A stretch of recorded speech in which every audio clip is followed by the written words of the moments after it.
Good morning to everyone. This is Mahendra Reddy. I am working as a economics lecturer in Government Degree College, Tandur, Vikarabad district. ఈరోజు నేను చెప్పబోయే పాఠం పేరు ఆహార భద్రత, food security. అదేవిధంగా ఆహార సమస్యకు గల కారణాలేంటి, ఈ ఆహార సమస్యను అధిగమించడం కోసం తీసుకున్నటువంటి చర్యలను గురించి ఈరోజు మనం చదువుకుందాం. సో మరి మనిషి యొక్క ప్రాథమిక అవసరాలలో అతి ప్రధానమైనటువంటిది ఆహారము. మానవులు సాధారణంగా మనం పేదరికాన్ని అంచనా వేసేటప్పుడు కూడా పేదరికం అంటే ఏం చెప్తాం? కనీస అవసరాలను కూడా తీర్చుకోలేనటువంటి స్థితిని పేదరికము అని పిలుస్తాం. అంటే ఆహారము, గృహవసతి, వస్త్రము పొందలేనటువంటి స్థితిని మనం పేదరికంగా మనం చెప్పవచ్చు. కాబట్టి కనీస అవసరాలలో అతి ప్రధానమైనటువంటిది ఆహారము. అంటే మనిషి యొక్క ప్రాథమిక అవసరాలలో అతి ప్రధానమైనటువంటిది ఆహారంగా మనం చెప్పవచ్చు. అంతేకాకుండా మానవుడు ఆరోగ్యవంతంగా జీవించాలంటే మంచి పోషక విలువలు ఉన్నటువంటి ఆహారం అనేటువంటిది కావాలి. మంచి పోషక విలువలు ఉన్నటువంటి ఆహారాన్ని మనం తీసుకున్నట్లయితే మన ఆరోగ్యం అనేటువంటిది బాగా ఉంటుంది. అంతేకాకుండా మనం ఇప్పుడు చూసినాం, ప్రపంచవ్యాప్తంగా అన్ని దేశాలు కూడా కోవిడ్-19ని ఎదుర్కోవటం అనేటువంటిది జరుగుతుంది. అంటే ఈ వైరస్ మన శరీరంలో ఉన్నటువంటి రోగ నిరోధక శక్తి పైన దాడి చేస్తుంది.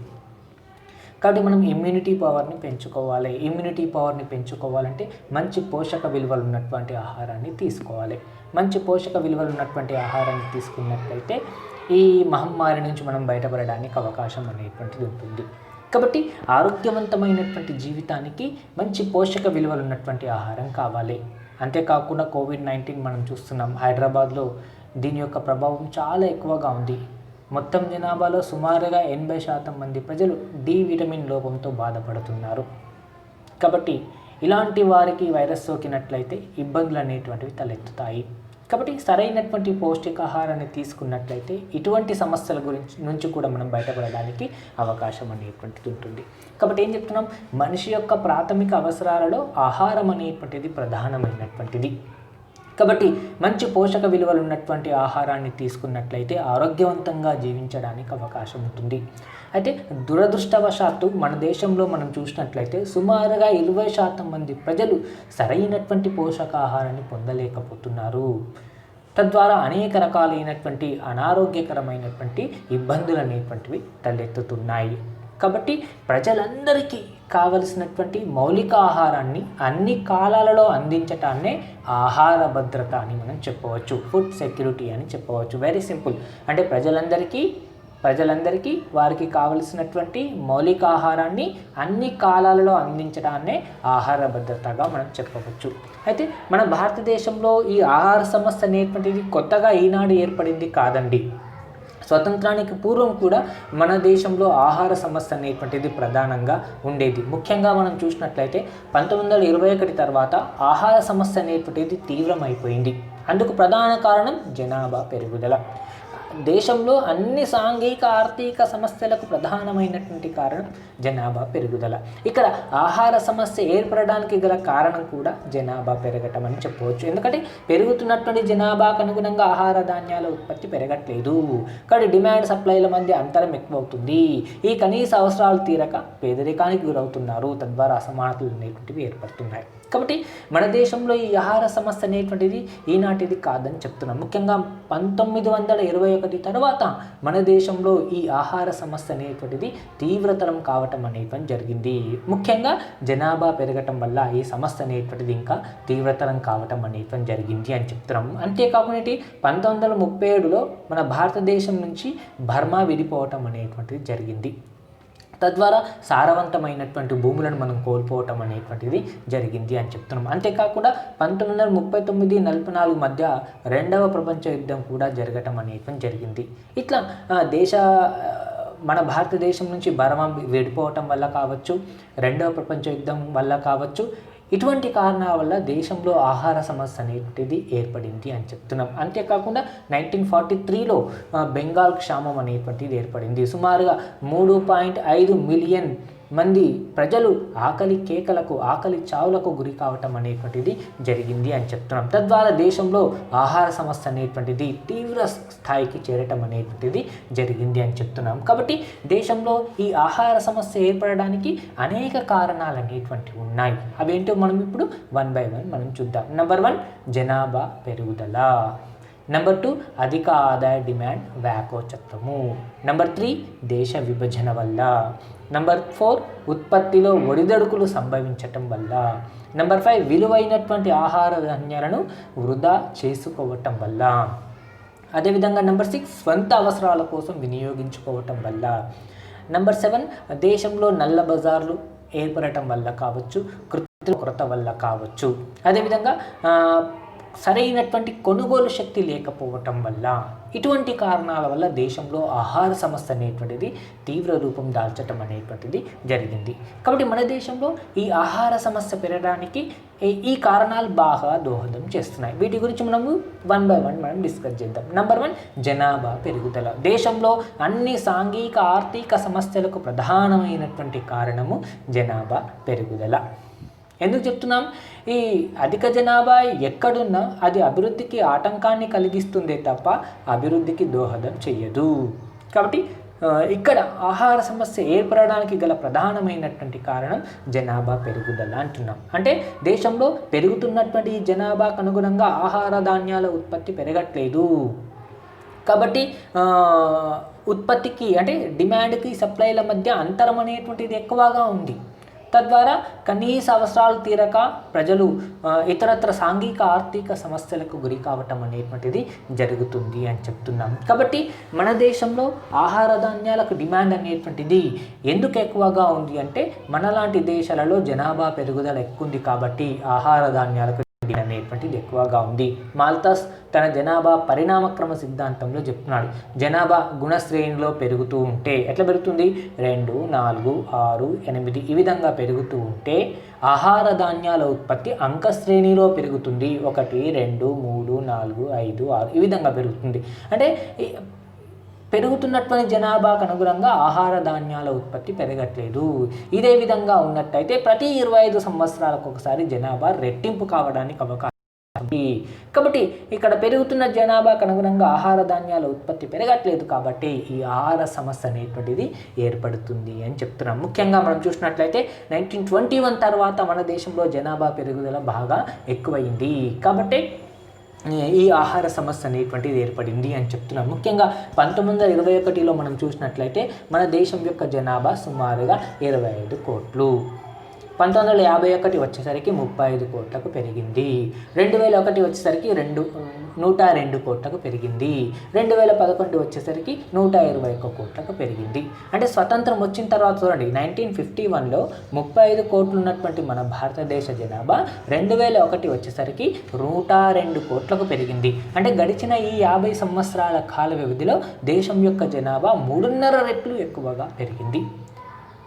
మరి ఈ పెరుగుతున్నటువంటి జనాభాకు అనుగుణంగా ఆహార ధాన్యాల ఉత్పత్తి పెరగట్లేదు. అందుకు అనేక కారణాలు ఉన్నాయి. చాలామంది వ్యవసాయదారులు నిరక్షరాస్యులు, వారు సేద్యం చేసే కమతాల పరిమాణం చాలా తక్కువగా ఉంది. పురాతన పద్ధతుల ప్రకారం, సాంప్రదాయక పద్ధతుల ప్రకారం వ్యవసాయం చేయటం వల్ల వ్యవసాయ రంగంలో ఉత్పత్తి పెరగట్లేదు. పైగా అవసరానికి మించి శ్రామికులు వ్యవసాయ రంగంలో పనిచేస్తున్నారు. ఫలితంగా వారి యొక్క ఉపాంత ఉత్పత్తి శూన్యంగా మారి ప్రచండ నిరుద్యోగిత కావచ్చు, ఇతరత్ర నిరుద్యోగిత సమస్యలు కావచ్చు ఉత్పన్నం కావటం అనేటువంటిది జరుగుతుంది. కాబట్టి మన దేశంలో ఈ ఆహార సమస్య ఏర్పడడానికి గల ప్రధానమైనటువంటి కారణం ఏమిటి అంటే జనాభా పెరుగుదల. అంటే పెరుగుతున్నటువంటి జనాభాకు అనుగుణంగా ఇక్కడ ఆహార ధాన్యాల ఉత్పత్తి పెరగట్లేదు కాబట్టే ఆహార సమస్య అనేటువంటిది ఎక్కువ కావటం అనేటువంటిది జరిగింది అని చెప్తున్నాం. అదేవిధంగా అధిక ఆదాయ డిమాండ్ వ్యాకోచత్వము, ఎక్కువ ఆదాయ డిమాండ్ వ్యాకోచత్వం అంటే ఇక్కడ ఏంటి? మన దేశంలో 2 వర్గాలకు సంబంధించినటువంటి ప్రజలు ఉంటారు. ధనిక వర్గానికి సంబంధించినటువంటి ప్రజలు, పేద వర్గానికి సంబంధించినటువంటి ప్రజలు. మరి సమాజంలో ఎవరి యొక్క శాతం ఎక్కువ ఉంటుంది? పేదవారి యొక్క శాతం అనేటువంటిది ఎక్కువగా ఉంటుంది. పేదవారు అధిక సంఖ్యలో నివసిస్తూ ఉంటారు. మరి పేదవారి యొక్క ఆదాయాలు పెరిగితే ఆహారం మీద చేసే వ్యయం అనేటువంటిది పెరుగుతుంది. కాబట్టి ఆహార ధాన్యాలకు ఆదాయ డిమాండ్ వ్యాకోచత్వం అనేటువంటిది ఎక్కువగా ఉంటుంది అని చెప్పవచ్చు. కాబట్టి మన దేశంలో పేదరికపు జనాభా అనేటువంటిది ఎక్కువగా ఉంది. అఫ్కోర్స్ కాలానుగుణంగా పేదరికం యొక్క జనాభా కూడా తగ్గుతుంది. కాబట్టి ఆదాయం పెరగటం వల్ల ఆహార ధాన్యాలకు కూడా డిమాండ్ అనేటువంటిది బాగా పెరిగింది అని కూడా మనము చెప్పడానికి అవకాశం ఉంటుంది. కాబట్టి ఆహార సమస్య అనేటువంటిది అధిక ఆదాయ డిమాండ్ వ్యాకోచత్వం పైన కూడా ఆధారపడి ఉంటుంది. వాటికి డిమాండ్ పెరగటం వల్ల కూడా ఈ ఆహార సమస్య అనేటువంటిది ఏర్పడుతుంది అని చెప్తున్నాం. అదేవిధంగా దేశ విభజన, ఎందుకు మన దేశంలో పేదరిక సమస్య అనేటువంటిది ఏర్పడింది? ఇక్కడ పేదరిక సమస్య ఏర్పడడానికి ప్రధానమైనటువంటి కారణం, ఆహార సమస్య ఏర్పడడానికి ప్రధానమైనటువంటి కారణము ఏమని చెప్తున్నాం? దేశ విభజన అని చెప్తున్నాం.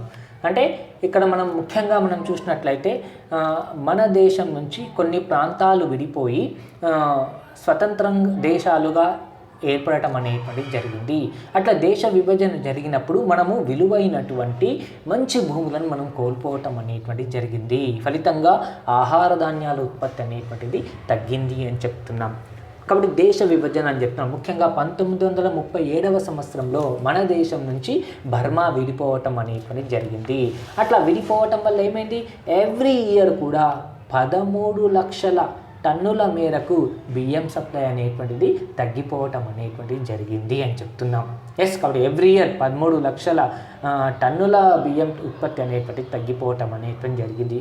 అదేవిధంగా 1947లో మన భారతదేశం నుంచి పాకిస్తాన్ గోధుమలకు కొరత అనేటువంటిది బాగా ఏర్పడింది. ఇతర దేశాల నుంచి మనం గోధుమల్ని దిగుమతి చేసుకోవాల్సినటువంటి పరిస్థితి అనేటువంటిది ఏర్పడింది అని చెప్తున్నాం. కాబట్టి దేశ విభజన వల్ల ఏమైంది? విలువైనటువంటి సారవంతమైనటువంటి భూములను మనము కోల్పోవటం అనేటువంటిది జరిగింది. ఫలితంగా దేశంలో ఆహార ధాన్యాల ఉత్పత్తి అనేటువంటిది తగ్గి ఈ ఆహార సమస్య అనేటువంటిది ఉత్పన్నం కావటం అనేటువంటిది జరిగింది అని చెప్తున్నాం. అదేవిధంగా ఉత్పత్తిలో ఒడిదొడుకులు. దేశంలో వ్యవసాయ రంగంలో ఉత్పత్తి అనేటువంటిది సరిగ్గా లేదు. ఉత్పత్తిలో ఒడిదుడుకులు అనేటువంటివి ఉత్పన్నం కావటం అనేటువంటి జరుగుతుంది. ముఖ్యంగా ఆహార ధాన్యాల ఉత్పత్తిలో ఈ హెచ్చు తగ్గుల మూలంగా తలసరి లభ్యత అనేటువంటిది క్రమక్రమంగా ఏమైంది? పడిపోవటం అనేటువంటిది జరిగింది అని చెప్తున్నాం. ముఖ్యంగా తలసరి లభ్యత 1960-61లో 468 గ్రాములు ఉంటే 1990-91 నాటికి 510 గ్రాములకు పడిపోవటం అనేటువంటి జరిగింది. 2001 నాటికి 416 గ్రాములకు పడిపోవటం అనేటువంటి జరిగింది. అంటే హరిత విప్లవం తర్వాత కూడా ఉత్పత్తిలో తీవ్రమైనటువంటి హెచ్చు తగ్గులు అనేటువంటివి ఏర్పడ్డాయి. ఎందుకంటే 68లో వచ్చినటువంటి హరిత విప్లవం యొక్క ప్రభావము దేశంలో అన్ని రకాల ఆహార పంటలపైన లేదు. వరి, గోధుమ లాంటి పంటలు మాత్రమే ఎక్కువగా లబ్ధి పొందటం అనేటువంటి జరిగింది. కాబట్టి ఉత్పత్తిలో హెచ్చు తగ్గుల వల్ల కూడా ఈ ఆహార సమస్య అనేటువంటిది ఏర్పడింది అని చెప్తున్నాం. అంతేకాకుండా వృధా కావడం. విలువైనటువంటి ఆహార ధాన్యాలను వృధా చేసుకోవటం అనేటువంటిది జరుగుతుంది. అంటే వ్యవసాయదారులు వారు పండించినటువంటి ఉత్పత్తులను నిల్వ చేసుకోవడానికి అవసరమైనటువంటి సరైనటువంటి గిడ్డంగి సౌకర్యాలు అనేటువంటివి లేవు. అఫ్కోర్స్ ప్రభుత్వం గిడ్డంగి సౌకర్యాలను అభివృద్ధి పరిచినప్పటికీ ఇప్పటికీ మనం గ్రామీణ ప్రాంతంలో మనం చూసినట్లయితే రైతులు వారు పండించినటువంటి ఉత్పత్తులను ఏం చేస్తున్నారు? పురాతన పద్ధతుల ప్రకారం వాటిని నిల్వ చేయటం అనేటువంటి జరుగుతుంది. గుమ్మీలలో కావచ్చు, గాదెలలో కావచ్చు, పాతర్లలో కావచ్చు వారు పండించినటువంటి అమూల్యమైనటువంటి విలువైనటువంటి ఆహార ధాన్యాలను నిల్వ చేయటం అనేది పని జరుగుతుంది. అట్లా నిల్వ చేయటం వల్ల ఏమవుతుంది?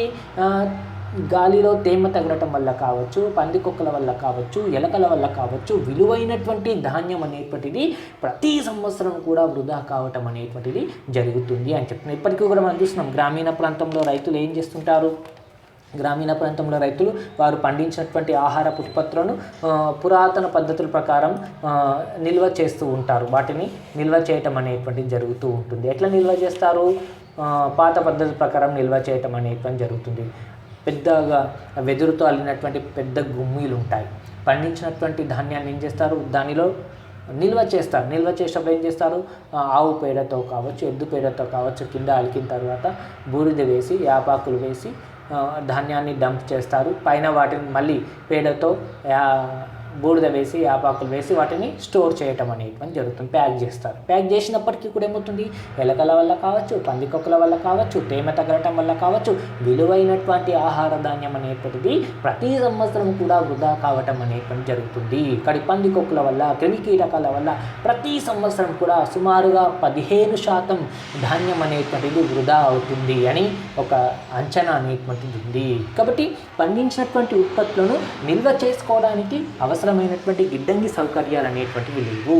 ఫలితంగా పురాతన పద్ధతుల ప్రకారం, సాంప్రదాయ పద్ధతుల ప్రకారం నిల్వ చేయటం వల్ల ఏమవుతుంది, పందికొక్కుల వల్ల, ఎలకల వల్ల, క్రిమికీటకాల వల్ల విలువైనటువంటి ధాన్యం అనేటువంటిది ప్రతి సంవత్సరం వృధా కావటం అనేటువంటిది జరుగుతుంది అని చెప్తున్నాం.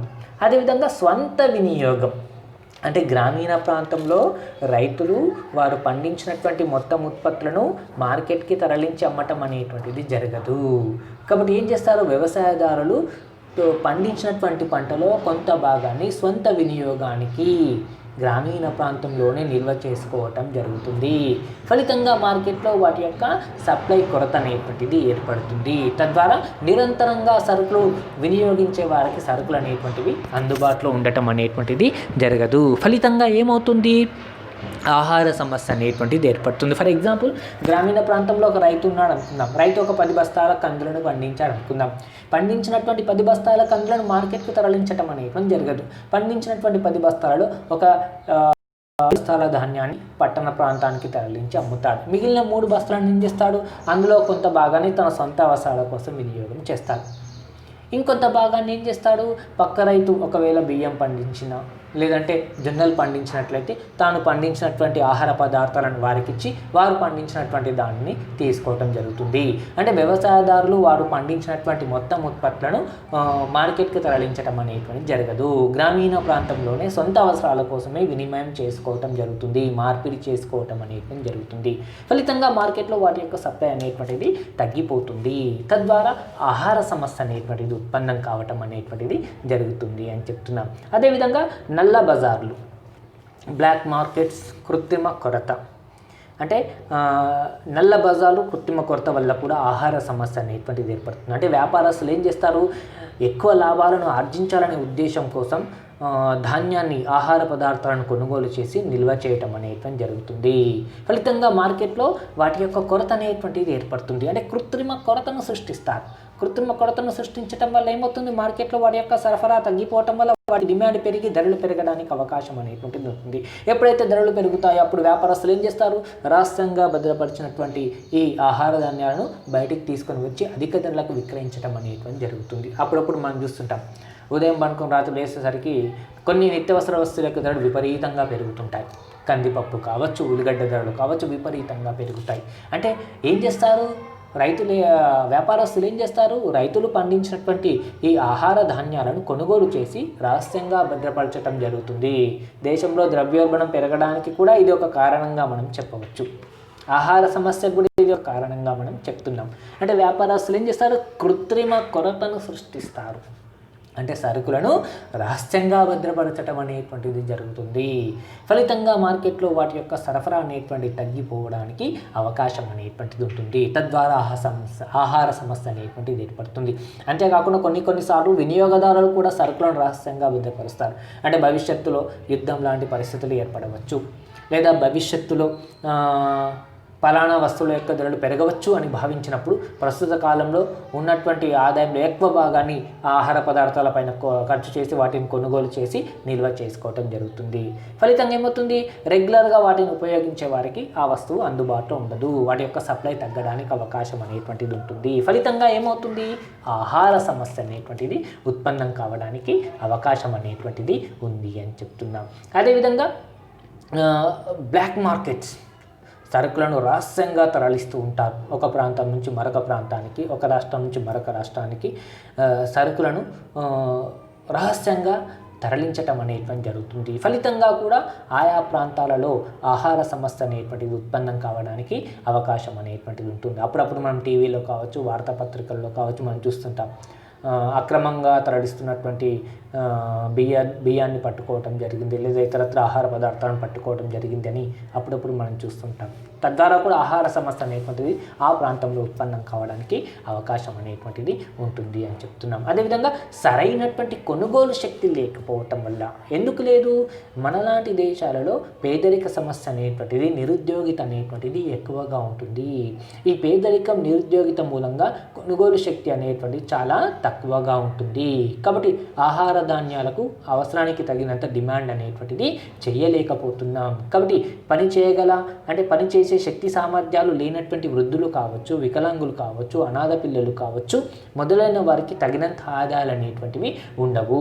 కాబట్టి ఆహార అవసరాలే తీర్చుకోలేకపోవడానికి వీళ్ళందరూ కూడా సరైనటువంటి ఆహార అవసరాలు తీర్చుకోలేకపోతున్నారు. వాటికి కారణం ఏంటి? కొనుగోలు శక్తి లేకపోవడం. కొనుగోలు శక్తి దేనిపైన ఆధారపడి ఉంటుంది? వారి యొక్క ఆదాయం పైన ఆధారపడి ఉంటుంది. కాబట్టి జనరల్గా ఉండండి, పిల్లల సంఖ్య ఎక్కువన్నా, వృద్ధుల సంఖ్య ఎక్కువన్నా వీళ్ళు వినియోగం చేస్తారు, కానీ ఎటువంటి ఉత్పత్తి కార్యక్రమాలలో పాల్గొనరు. ఎందుకంటే శారీరకంగా, మానసికంగా వీరికి పనిచేసే శక్తి సామర్థ్యాలు అనేటువంటివి ఉండవు, కానీ వినియోగం అనేటువంటిది ఉంటుంది. కాబట్టి కొనుగోలు చేసే శక్తి అనేటువంటి తక్కువగా ఉంటుంది. కాబట్టి సరైనటువంటి కొనుగోలు శక్తి లేకపోవటం వల్ల కూడా దేశంలో ఆహార సమస్య అనేటువంటిది ఉత్పన్నం కావడానికి అవకాశం అనేటువంటిది ఉంటుంది అని చెప్తున్నాం. కాబట్టి ఎందుకు పెరుగుతుంది? ఈనాటిది కాదు. మన దేశంలో ఆహార సమస్య అనేటువంటిది ఈనాడు ఉత్పన్నమైనటువంటిది కాదు. బ్రిటిష్ పరిపాలన కాలం నుంచే మన దేశంలో ఆకలి కేకలు అనేటువంటివి ఎక్కువ ఉన్నాయి, ఆహార సమస్య కూడా ఎక్కువగా ఉంది అని చెప్తున్నాం. కాబట్టి మన దేశంలో ఆహార సమస్య ఉత్పన్నం కావడానికి అనేక కారణాలు కూడా దోహదం చేయటం అనేది జరిగింది. నెంబర్ 1 ఏమని చెప్తున్నాం? జనాభా పెరుగుదల. అంటే పెరుగుతున్నటువంటి జనాభాకు అనుగుణంగా ఆహార ధాన్యాల ఉత్పత్తి పెరగకపోవటం వల్ల డిమాండ్ సప్లైల మధ్య అంతరం ఎక్కువ అవుతుంది, ఆహార సమస్య అనేటువంటిది ఏర్పడుతుంది అని చెప్తున్నాం. అధిక ఆదాయ డిమాండ్ వ్యాకోచితం. దేశంలో పేదవారి సంఖ్య చాలా ఎక్కువగా ఉంది. కొనుగోలు శక్తి అనేది వారి యొక్క ఆదాయం పైన ఆధారపడి ఉంటుంది. కాబట్టి ఈ అధిక ఆదాయ డిమాండ్ వ్యాకోచత్వం వల్ల కూడా ఆహార సమస్య అనేటువంటిది ఉత్పన్నమవుతుంది అని చెప్తున్నాం. అంతేకాకుండా దేశ విభజన వల్ల, దేశ విభజన వల్ల 1937లో బర్మా మన దేశం నుంచి విడిపోవటం వల్ల కావచ్చు, 47లో పాకిస్తాన్ మన దేశం నుంచి విడిపోవటం వల్ల మనము విలువైనటువంటి, సారవంతమైనటువంటి భూములను కోల్పోవటం అనేటువంటి జరిగింది. ఫలితంగా దేశంలో ఆహార ధాన్యాల ఉత్పత్తి తగ్గిపోయి ఆహార సమస్య అనేటువంటిది ఏర్పడింది. ఉత్పత్తిలో ఒడిదుడుకులు, నూతన వ్యవసాయక వ్యూహం కావచ్చు, హరిత విప్లవం కావచ్చు వచ్చినప్పటికీ కూడా తలసరి ఆహార ధాన్యాల లభ్యత అనేటువంటిది ఇంకా చాలా తక్కువగా ఉంది. ఆనాడు వచ్చినటువంటి విప్లవం యొక్క ప్రభావం అన్ని పంటలపైన లేదు. కాబట్టి ఉత్పత్తిలో కూడా హెచ్చుతగ్గులు అనేటువంటివి, ఒడిదుడుకులు అనేటువంటివి ఉన్నాయని చెప్తున్నాం. వృధా కావడం, రైతులు వారు పండించినటువంటి ఆహార ధాన్యాలను నిల్వ చేసుకోవడానికి అవసరమైనటువంటి గిడ్డంగి సౌకర్యాలు లేవు. ఫలితంగా సాంప్రదాయ పద్ధతుల ప్రకారం ఆహార ధాన్యాలను నిల్వ చేస్తున్నారు. అట్లా నిల్వ చేయటం వల్ల పందికొక్కల వల్ల కావచ్చు, ఎలకల వల్ల కావచ్చు, తేమ తగలటం వల్ల కావచ్చు, విలువైనటువంటి ఆహార ధాన్యాలు వృధా కావటం అనేటువంటిది జరుగుతుంది అని చెప్తున్నాం. స్వంత వినియోగం, పండించినటువంటి ఉత్పత్తులను మొత్తం మార్కెట్కి తరలించట్లేదు, గ్రామీణ ప్రాంతంలోనే సొంత అవసరాల కోసం వినియోగం చేసుకుంటున్నారు కొంత.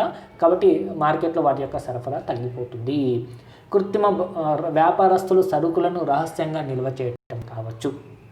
అదేవిధంగా దేశంలో నిరుద్యోగం, పేదరికం ఎక్కుంది, వీరికి సరైనటువంటి కొనుగోలు శక్తి ఉండదు, ఆదాయం లోపించి ఉంటుంది. కాబట్టి కొనుగోలు శక్తి ఉండదు, కాబట్టి ఆహార పదార్థాలకు సరిగ్గా డిమాండ్ అనేటువంటిది లేదు అని చెప్తున్నాం. కాబట్టి ఈ కారణాల వల్ల దేశంలో ఆహార సమస్య అనేటువంటిది ఏర్పడింది అని చెప్తున్నాం.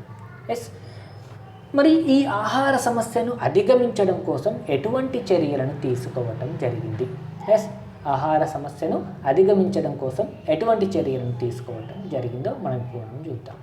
నెంబర్ 1, భూ సంస్కరణలు. మన దేశానికి స్వతంత్రం రాకన్నా ముందు ఆంగ్లేయులు మన ప్రాంతాన్ని పరిపాలించడం అనేటువంటి జరిగింది. వీరు మన దేశంలో వ్యవసాయ రంగ అభివృద్ధి కోసం ఎటువంటి చర్యలను తీసుకోవటం జరగలేదు. పైగా వారు అనుసరించినటువంటి దోపిడీ విధానాల వల్ల ఏమైంది? శిస్తు వసూలు చేసుకోవడానికే ప్రాముఖ్యతనిచ్చారే తప్ప వ్యవసాయ రంగ అభివృద్ధికి ఎక్కువ ప్రాముఖ్యతను ఇవ్వలేరు. కాబట్టి స్వతంత్రం వచ్చిన తర్వాత ప్రభుత్వం ఏం చేసింది, భూ సంస్కరణలను తీసుకొని రావటం అనేటువంటిది జరిగింది. 1947లో శ్రీ కొమరప్ప అధ్యక్షతన భూ సంస్కరణను ప్రవేశపెట్టడం అనేటువంటి జరిగింది. స్వతంత్రం వచ్చిన తర్వాత జమీందారు విధానాన్ని రద్దు చేసింది, ఇనాములను ఇచ్చే విధానాన్ని రద్దు చేసింది, కౌలు సంస్కరణలను తీసుకొని వచ్చింది, కౌలు చేసే వారికి భద్రతను కల్పించడానికి ప్రయత్నం చేయటం అనేటువంటిది జరిగింది. అంతేకాకుండా దున్నేవానికే భూమి అనే నినాదాన్ని కూడా తీసుకొని రావటం అనేటువంటి జరిగింది. భూమిపైన గరిష్ట పరిమితిని విధించి గ్రామీణ ప్రాంతంలో ఉన్నటువంటి మిగులు భూములను ప్రభుత్వం స్వాధీనం చేసుకొని సన్న చిన్నకారు రైతులకు మధ్య, ఉపాంత కూలీల మధ్య, వ్యవసాయ కూలీల మధ్య పంచిపెట్టడం జరిగింది. తద్వారా వ్యవసాయ రంగంలో ఉత్పత్తిని పెంచడానికి ప్రయత్నం చేయటం అనేటువంటిది జరిగింది అని చెప్తున్నాం. కాబట్టి జమీందారు పద్ధతిని రద్దు చేసింది, కౌలు సంస్కరణ అమలు చేసింది, భూమిపైన గరిష్ట పరిమితిని విధించడం ద్వారా మిగులు భూములను స్వాధీనం చేసుకొని పంపిణీ చేయటం అనేటువంటి జరిగింది. ఇట్లా భూ సంస్కరణను ప్రవేశపెట్టి వ్యవసాయ రంగంలో అధికోత్పత్తిని సాధించడానికి ప్రయత్నం చేయటం అనేటువంటి జరుగుతుంది. పెరుగుతున్నటువంటి జనాభాకు అనుగుణంగా ఆహార ధాన్యాల ఉత్పత్తిని పెంచి ఆహార భద్రతను కల్పించడానికి అనేక కార్యక్రమాలను తీసుకోవటం అనేటువంటిది జరిగింది. అందులో వాళ్ళు ఏం చేశారు, సాంకేతికంగా వ్యవసాయ రంగంలో ఉత్పత్తిని సాధించడం కోసం నూతన వ్యవసాయక వ్యూహాన్ని కూడా తీసుకొని రావటం అనేటువంటి జరిగింది. మనకు తెలుసు 1960 నుంచి సాంకేతికంగా వ్యవసాయ రంగంలో అధికోత్పత్తిని సాధించడం కోసం ప్రభుత్వం అనేక కార్యక్రమాలను తీసుకొని వచ్చింది. 60లో సాంద్ర వ్యవసాయ జిల్లాల పథకాన్ని ప్రారంభించింది. 65లో ఈ సాంద్ర వ్యవసాయ జిల్లాల పథకంలో ఉన్నటువంటి లోపాలను సవరిస్తూ 65లో సాంద్ర వ్యవసాయ ప్రాంతాల పథకాన్ని ప్రారంభించింది. ప్యాకేజ్ ప్రోగ్రామ్ అంటే సాంకేతికంగా వ్యవసాయ రంగంలో అధికోత్పత్తిని సాధించడం కోసం రైతుకు అవసరమైనటువంటి పరపతి సౌకర్యాలు కావచ్చు, ఎరువులు కావచ్చు, విత్తనాలు కావచ్చు, క్రిమిసంహారక మందులు కావచ్చు, ఉత్పాదకరణ కావచ్చు అందజేసే ఒక సమిష్టి కార్యక్రమం. కాబట్టి it is a package programme అని చెప్తున్నాం. ఆ తర్వాత 1966లో నూతన వ్యవసాయక వ్యూహాన్ని తీసుకొని వచ్చింది. దీనినే అధిక దిగుబడి వంగడాల కార్యక్రమం అని కూడా మనము పిలవటం జరుగుతుంది. మెక్సికో దేశంలో ప్రొఫెసర్ నార్మన్ బోర్లాగ్ అతని యొక్క అనుచరులు ఏం చేశారు, అధిక దిగుబడినిచ్చే గోధుమ వంగడాలను ఉత్పత్తి చేశారు. ఫలితంగా గోధుమ పంట యొక్క దిగుబడి అనేటువంటిది గణనీయంగా పెరిగింది. ఈ అధిక దిగుబడినిచ్చే గోధుమ వంగడమే తారాస్థాయికి చేరుకోవటం వల్ల మన భారత వ్యవసాయ రంగంలో హరిత విప్లవం అనేటువంటిది 68లో ఏర్పడింది అని చెప్తున్నాం. ముఖ్యంగా ఎంఎస్ స్వామినాథన్ మన దేశంలో హరిత విప్లవం రావడానికి ప్రధానంగా కృషి చేయటం అనేటువంటిది జరిగింది అని చెప్తున్నాం.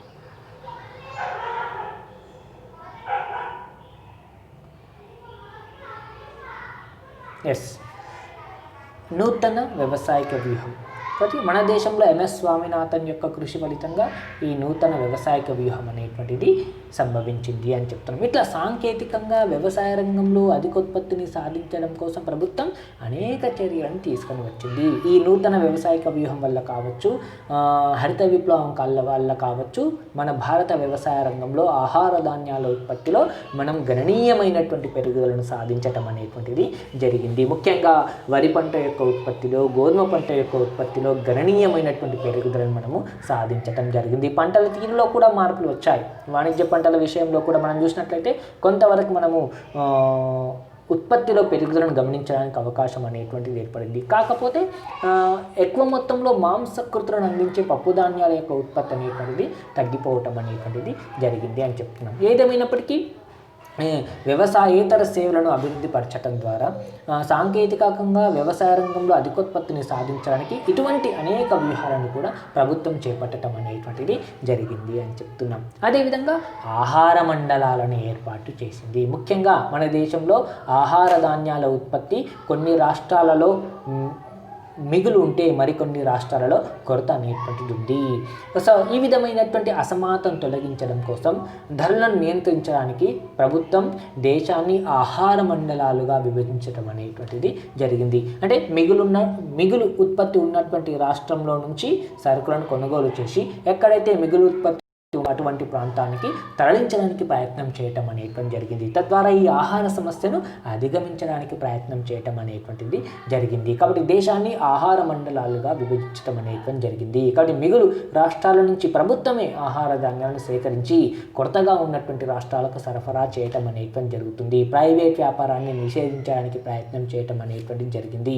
అయితే ఈ విధానంలో కొంతమేరకు అవినీతి అనేటువంటిది, అసమర్థత అనేటువంటిది ఉత్పన్నం కావటం వల్ల ప్రభుత్వం దాన్ని రద్దు చేయటం అనేటువంటిది జరిగింది అని చెప్తున్నాం. అయితే ఈ మధ్య కాలంలో మనం చూసినట్లయితే రైతు వారు పండించినటువంటి ఆహార ధాన్యాలను ప్రభుత్వమే నేరుగా కొనుగోలు చేస్తుంది. FCI కావచ్చు, నాఫెడ్ కావచ్చు, ఇటువంటి సంస్థల ద్వారా ప్రభుత్వం నేరుగా రంగప్రవేశం చేసి మద్దతు ధరల వద్ద రైతులు వారు పండించినటువంటి ఉత్పత్తులను కొనుగోలు చేస్తుంది, నిల్వ చేస్తుంది. ఈ ఆహార సమస్య అనేటువంటి ఉత్పన్నం కాకుండా చర్యలను తీసుకోవటం అనేటువంటిది జరుగుతుంది అని చెప్పవచ్చు.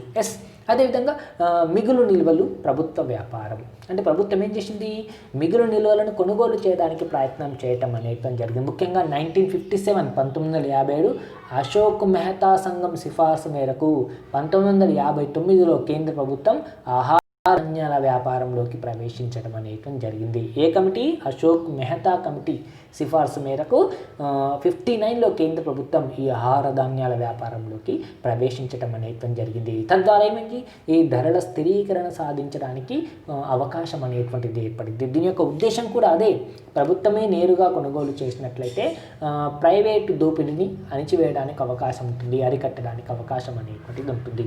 అంతేకాకుండా 1973లో మనం చూసినట్లయితే ప్రభుత్వం ఈ గోధుమ టోకు వ్యాపారాన్ని కూడా చేపట్టడం అనేటువంటి జరిగింది.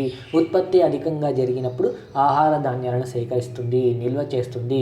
ఉత్పత్తి తగ్గినప్పుడు ఉన్నటువంటి నిల్వలను విడుదల చేస్తుంది బయటికి. తద్వారా వ్యవసాయ ధరల స్థిరీకరించడానికి ప్రభుత్వం ప్రధానంగా ప్రయత్నం చేయటం అనేటువంటిది జరుగుతుంది. ఆహార ధాన్యాల వ్యాపారంలోకి ప్రభుత్వం నేరుగా ప్రవేశం చేయటం వల్ల ప్రైవేట్ వ్యక్తుల యొక్క దోపిడీని అరికట్టవచ్చు. అధిక ఉత్పత్తి జరిగినప్పుడు వాటిని కొనుగోలు చేసి నిల్వ చేసుకోవచ్చు. ఒకవేళ ఉత్పత్తి లేనప్పుడు నిల్వలను బయటికి తీసివేసి ప్రజలకు అందుబాటులో ఉంచడానికి అవకాశం ఉంటుంది. తద్వారా ఏమవుతుంది? ఈ ఆహార సమస్యను అధిగమించడానికి అవకాశం అనేటువంటిది ఏర్పడుతుంది. కాబట్టి ప్రభుత్వం ఏం చేసింది? ఆహార ధాన్యాల వ్యాపారంలోకి ప్రవేశించడం అనేటువంటిది జరిగింది అని చెప్తున్నాం. అదేవిధంగా ప్రజా పంపిణీ వ్యవస్థ, public distribution system, PDS, public distribution system అని చెప్తున్నాం. అంటే ఆహార సమస్యను నివారించడం కోసం ప్రజా పంపిణీ వ్యవస్థను ప్రభుత్వం పటిష్టం చేయటం అనేటువంటి జరిగింది.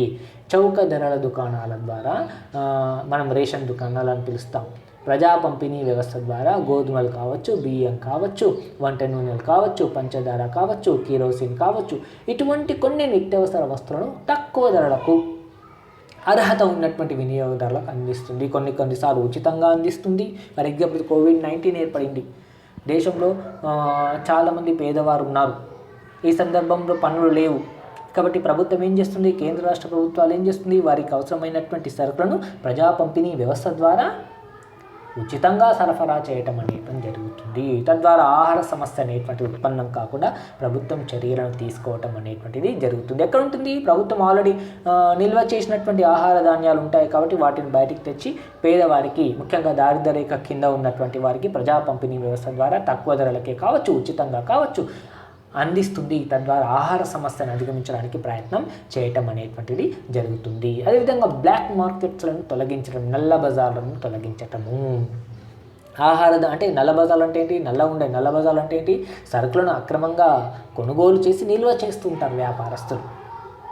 ఎప్పుడైతే మార్కెట్లో వాటి యొక్క కొరత ఏర్పడుతుందో అప్పుడు వాటిని బయటికి తీసి అధిక ధరలకు అమ్ముతూ ఉంటారు. తద్వారా సామాన్య మధ్యతరగతి ప్రజలు ఇబ్బందులకు గురి కావడానికి అవకాశం అనేటువంటిది ఉంటుంది. కాబట్టి ప్రభుత్వం ఏం చేసింది? ఈ నల్ల బజార్లను తొలగించడానికి ప్రయత్నం చేయటం అనేటువంటిది జరిగింది అని చెప్తున్నాం. ముఖ్యంగా ఆహార ధాన్యాలను అక్రమంగా నిల్వ చేసి ఈ నల్ల బజార్లలో విక్రయించే వ్యాపారాలను అరికట్టడానికి అనేక పరిపాలనా సంబంధమైనటువంటి చర్యలను కూడా చేపట్టడం అనేటువంటి జరిగింది. డైరెక్టరేట్ ఆఫ్ మార్కెటింగ్ శాఖ, తనిఖీ శాఖను కూడా ప్రత్యేకంగా ఏర్పాటు చేయడం అనేటువంటిది జరిగింది అని చెప్తున్నాం. అదేవిధంగా ధరల ప్రోత్సాహకాలు అంటే ముఖ్యంగా మనం చూసినట్లయితే రైతులు పండించినటువంటి ఉత్పత్తులకు రైతులు పంట పండించడానికి వారికి ఉత్సాహాన్ని కల్పించడం కోసం మద్దతు ధరను కూడా ప్రకటించడం అనేటువంటిది జరుగుతుంది అని చెప్తున్నాం. ఎస్, కాబట్టి మన దేశానికి స్వతంత్రం రాకముందు, స్వతంత్రం వచ్చిన తర్వాత ఆహార సమస్య అనేటువంటిది అప్పుడుంది, తర్వాత కూడా ఏర్పడింది. కాబట్టి మనం ఏం చేసినాం, 1956లో 1.40 మిలియన్ టన్నులకు, 1960లో 5.10 మిలియన్ టన్నుల ఆహార ధాన్యాలను మనం దిగుమతి చేసుకోవటం అనేటువంటి జరిగింది. ఇందుకోసం అమెరికాతోటి PL480 రుణ ఒప్పందాన్ని కూడా మనము కుదుర్చుకోవటం అనేటువంటిది జరిగింది అని చెప్తున్నాం. కాబట్టి దిగుమతులను పెంచుకోవడం ద్వారా, అదేవిధంగా ధరలకు ప్రోత్సాహకాలను అందించడం ద్వారా కూడా ఈ ఆహార సమస్యను అధిగమించడానికి ప్రయత్నం చేయటం అనేది జరిగింది. ముఖ్యంగా మన దేశంలో వ్యవసాయ ధరల కమిషన్, ఇది ధరలను నిర్ణయించదండి. 1964లో వ్యవసాయ ధరల కమిషన్ను ఏర్పాటు చేసింది. ఇది ఏం చేస్తుంది, సలహాలు ఇస్తుంది, సూచనలు ఇస్తుంది. ఈ సంఘం ఇచ్చిన సూచనల సలహాల మేరకే ధరలను నిర్ణయించడం అనేది జరుగుతుంది. అంతేకాని వ్యవసాయ ధరల కమిషన్ సిఫార్సు చేస్తుంది ప్రభుత్వానికి అనేక వ్యవసాయ ఉత్పత్తులకు ధరను ప్రకటిస్తూ అందుకు అవసరమైనటువంటి సూచనల సలహాలు చేస్తుంది. ఫలితంగా ఉత్పత్తిలో అనిశ్చితత్వం తొలగించడానికి అవకాశం అనేటువంటిది ఏర్పడింది. అదేవిధంగా ఆహార భద్రత, ఫుడ్ సెక్యూరిటీ, పెరుగుతున్నటువంటి జనాభాకు అనుగుణంగా ఆహార ధాన్యాలను ఉత్పత్తి చేస్తూ వారికి ఆహార భద్రతను కల్పిస్తున్నటువంటి ఏకైక రంగము వ్యవసాయ రంగం. కాబట్టి ఆహార భద్రత సాధించడం కోసం ముఖ్యంగా ప్రజా పంపిణీ వ్యవస్థ అనేటువంటిది ముఖ్యమైనటువంటి పాత్రను పోషిస్తుంది. 1960 ఆ ప్రాంతంలో మనం చూసినట్లయితే ఆహార కొరత ఏర్పడినప్పుడు వినియోగదారులకు తక్కువ ధరలకే ఆహార ధాన్యాలను పంపిణీ చేయడానికి వీలుగా ఉండడం కోసం ఈ ప్రజా పంపిణీ వ్యవస్థను అమలులోకి తీసుకొని రావటం అనేది జరిగింది. ముఖ్యంగా తెల్ల రేషన్ కార్డు, గులాబీ రేషన్ కార్డులు అనేవి మన దగ్గర ఉంటాయి. పేదరికానికి దిగువన ఉన్న వారికి వైట్ రేషన్ కార్డ్స్ ఇవ్వటం అనేది జరుగుతుంది. సో ఈ దారిద్ర్య రేఖ కింద ఉన్నటువంటి వారికి తెల్ల రేషన్ కార్డు జారీ చేస్తారు. వారికి ప్రజా పంపిణీ వ్యవస్థ ద్వారా నిత్యావసర వస్తువులను తక్కువ ధరలకే కావచ్చు, లేదంటే ఉచితంగా కూడా సరఫరా చేయడానికి అవకాశం ఉంటుంది. తద్వారా ఆహార భద్రతను ఏర్పరచడానికి ప్రభుత్వం ప్రయత్నం చేయటం అనేది జరిగింది. కాబట్టి ఆహార భద్రతలో ఒక ముఖ్యమైనటువంటి అంశం ఏంటంటే పోషక విలువలు కలిగినటువంటి ఆహారాన్ని అందుబాటులోకి తేవడం. కాబట్టి మన దేశంలో అల్ప పోషకత్వం ఒక ప్రధానమైనటువంటి సమస్య. ముఖ్యంగా పిల్లలలో మరీ ఎక్కువగా ఇటువంటి సమస్య ఉంది. ముఖ్యంగా గర్భిణీ స్త్రీలు కావచ్చు, బాలింతలు కావచ్చు, విటమిన్ A కొరత కారణంగా, రక్తహీనత, అయోడిన్ లోపం కారణంగా అనేక సమస్యలు అనేటువంటివి ఏర్పడుతున్నాయి. దీనిని నివారించడానికి ప్రభుత్వం అనేక పథకాలను ప్రవేశపెట్టింది. అప్లైడ్ న్యూట్రిషన్ ప్రోగ్రామ్ 1963లో, ప్రత్యేక పోషకత్వ కార్యక్రమం 1970లో, సమీకృత పిల్లల అభివృద్ధి పథకం ICDS ఇట్లాంటి పథకాలను ప్రవేశపెట్టింది. మధ్యాహ్న భోజన పథకం, మిడ్ డే మీల్స్ మనకు అందరికీ తెలిసిందే. సో ఆహార భద్రతను కల్పించడం కోసం, మంచి పోషక విలువలు ఉన్నటువంటి ఆహార ధాన్యాన్ని అందించడం కోసం అనేక కార్యక్రమాలను తీసుకొని రావటం అనేటువంటిది జరిగింది. తద్వారా ఈ ఆహార సమస్యను అధిగమించడానికి ప్రయత్నం చేయటం అనేటువంటిది జరిగింది అని చెప్తున్నాను. కాబట్టి స్వతంత్రం వచ్చిన తర్వాత ఈ ఆహార సమస్యను అధిగమించడం కోసం ప్రభుత్వం అనేక కార్యక్రమాలను తీసుకొని రావటం అనేటువంటిది జరిగింది. ముఖ్యంగా భూ సంస్కరణలు ప్రవేశపెట్టి దున్నేవాడికే భూమి అనే నినాదాన్ని తీసుకొని వచ్చి గ్రామీణ ప్రాంతంలో భూమిపైన గరిష్ట పరిమితిని విధించి మిగులు భూమిని స్వాధీనం చేసుకొని వ్యవసాయ కూలీల మధ్య, చిన్నకారు రైతుల మధ్య ప్రవేశపెట్టి వ్యవసాయ రంగంలో ఉత్పత్తిని పెంచడానికి ప్రయత్నం చేసింది. అదేవిధంగా నూతన వ్యవసాయక వ్యూహం 66 ఖరీఫ్ సీజన్లో అధిక దిగుబడి వంగడాల కార్యక్రమం. అంటే వ్యవసాయ రంగంలో అధికోత్పత్తిని సాధించాలంటే మేలు రకమైనటువంటి విత్తనాలను వినియోగించాలి. కాబట్టి అధిక దిగుబడి వంగడాల కార్యక్రమాన్ని తీసుకొని వచ్చింది. It is a package programme. రైతుకు అవసరమైనటువంటి ఎరువులను కావచ్చు, విత్తనాలను కావచ్చు, క్రిమిసంహారక మందులను కావచ్చు, ఉత్పాదకాలను కావచ్చు అందించే ఒక ప్యాకేజ్ ప్రోగ్రామ్ని ప్రవేశపెట్టింది. తద్వారా వ్యవసాయ రంగంలో అధికోత్పత్తిని సాధించడానికి ప్రయత్నం చేసింది. ఇదే తర్వాత కాలంలో హరిత విప్లవంగా మారటం అనేటువంటిది జరిగింది. అదేవిధంగా ఆహార మండలాలు, కొన్ని ప్రాంతాలలో ఆహార ధాన్యాల ఉత్పత్తి ఎక్కువగా ఉంది, మరికొన్ని ప్రాంతాలలో ఆహార ధాన్యాల ఉత్పత్తి తక్కువ ఉంది. కాబట్టి మిగులు ఉత్పత్తి ఉన్నటువంటి ప్రాంతాల నుంచి ఆహార ధాన్యాలను సేకరించి కొరతగా ఉన్నటువంటి ప్రాంతాలకు తరలించడం కోసం ఆహార మండలాలను ఏర్పాటు చేసింది. అంతేకాకుండా ప్రభుత్వం మిగులు నిల్వలను స్వాధీనం చేసుకోవటం అనేటువంటిది జరిగింది, నిల్వ చేసుకోవటం అనేటువంటిది జరిగింది. ప్రభుత్వమే నేరుగా నాఫెడ్ కావచ్చు, FCI కావచ్చు, నేరుగా ప్రభుత్వమే రైతుల వద్ద నుంచి సరుకులను కొనుగోలు చేస్తుంది. ప్రభుత్వం వ్యాపారం చేయటం అనేటువంటిది జరుగుతుంది. అంతేకాని ఇక్కడ లాభాలను ఆర్జించడం కోసం కాదు, క్లిష్టమైనటువంటి పరిస్థితుల్లో నిల్వ చేసినటువంటి ఆహార ధాన్యాలను ప్రజా పంపిణీ వ్యవస్థ ద్వారా పేదవారికి అందిస్తుంది. అందుకోసం పబ్లిక్ డిస్ట్రిబ్యూషన్ సిస్టమ్ ప్రజా పంపిణీ వ్యవస్థను కూడా తీసుకొని రావటం అనేటువంటి జరిగింది. వ్యాపారస్తులు సరుకులను అక్రమంగా నిల్వ చేయకుండా ఉండడం కోసం అనేక రకాలైనటువంటి చర్యలను కూడా తీసుకోవటం అనేటువంటి జరిగింది. ధరలను ప్రోత్సహించడం కోసం ముఖ్యంగా వ్యవసాయ ఉత్పత్తులకు ఆహార ధాన్యాలకు మద్దతు ధరను ప్రకటించింది. అందుకోసం వ్యవసాయ ధరల కమిషన్ ఏర్పాటు చేసి దాని యొక్క సూచనలు సలహాల మేరకు వ్యవసాయక ఉత్పత్తులకు మద్దతు ధరను ప్రకటించడానికి ప్రయత్నం చేస్తుంది. 64 నుంచే ఆహార భద్రత, మంచి పోషక విలువలు ఉన్నటువంటి ఆహారాన్ని అందించడం కోసం కూడా అనేక కార్యక్రమాలను తీసుకొని రావటం అనేటువంటి జరిగింది. For example mid day meals programme అని మనం చెప్పటం అనేటువంటి జరుగుతుంది. ఇది ఆహార సమస్య కారణాలు, ఈ సమస్య నివారణ కోసం తీసుకున్నటువంటి చర్యలుగా మనం చెప్పవచ్చు. ఫుడ్ సెక్యూరిటీగా కూడా మనం దీన్ని పిలవడానికి అవకాశం అనేటువంటిది ఉంది అని చెప్తున్నాం. మీకు ఏమైనా డౌట్స్ ఉంటే మీరు ఈ వీడియో వాచ్ చేసిన తర్వాత మీరు మీ డౌట్స్ని చాట్లో మీరు చెప్తే నేను తర్వాత వాటికి ఆన్సర్స్ ఇవ్వడానికి ప్రయత్నం చేస్తాను. Okay, thank you very much.